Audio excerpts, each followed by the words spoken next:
ठीक है। मैं सेकंड सम दिया हुआ है यहाँ पे, फाइंड हमें फंक्शन ये दे रखा है एक्स स्क्वायर प्लस 2। यहाँ पे हमारा एक्स क्या है, एक रियल नंबर है, तो इसका हम दो मेथड है, इसको एक तो पहले वाला मेथड है, एक दूसरा मेथड है। ये रियल नंबर मीन्स इसमें हमारे नेगेटिव पॉजिटिव दोनों आ सकते हैं। फर्स्ट सम में अकेले पॉजिटिव का आता है, इसमें नेगेटिव भी आ सकते हैं। तो हमें यहाँ पे क्या दे रखा है, एक्स रियल है, तो हम क्या करेंगे, हम वैल्यूज़ इसकी निकालेंगे, values of F x by putting different values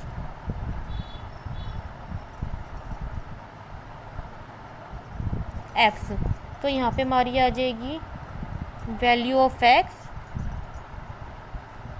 value of F x. हम यहाँ पे अलग 0 1 -1 ये हम वैल्यू पुट करते। तो अब देखो अगर हमने 0 पुट किया इसमें, तो 0 स्क्वायर प्लस 2 क्या आ गया 2, 1 square plus 2 3, -1 square plus 2 3, 100 square plus 2 ये -100 स्क्वायर प्लस 2 ये।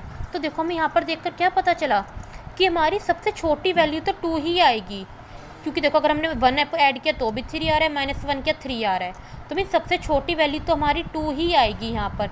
ठीक है, बट सबसे बड़ी वैल्यू देखो हम 100 पुट कर रहे हैं, ये बन गया। मैं 1000 पुट करूँगी तो ज़्यादा बढ़िया, 10,000 करूँगी और बढ़ती जाएगी। तो मीन्स सबसे छोटी वैल्यू तो मेरी रेंज मीन्स 2 है, पर जा हमारी इन्फिनिटी तक रही है।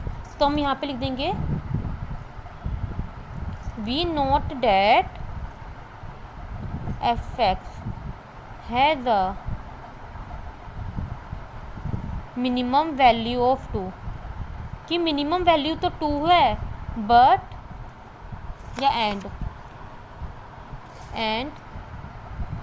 वैल्यू कैन बी इंक्रीज,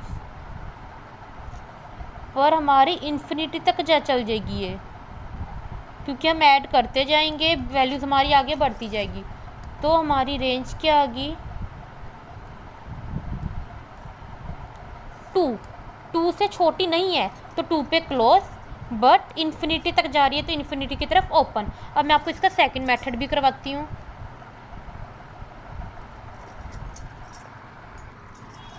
तो इसका सेकंड मेथड देखो, ये हमारे फर्स्ट वाले की तरह है। अब देखो हमें इन्होंने गिवन है कि x इज़ रियल, x हमारा रियल है। तो अब देखो अब हमें इसको मीन्स एक्स स्क्वायर प्लस 2 की तरह बनाना है। तो हमें पता है कि अगर हम किसी भी नंबर की स्क्वायर करें, मान लो हम 0 की स्क्वायर कर रही हूँ तो 0 आएगी, 1 की कर रही हूँ तो 1, 2 की कर रही हूँ तो 2। तो मीन्स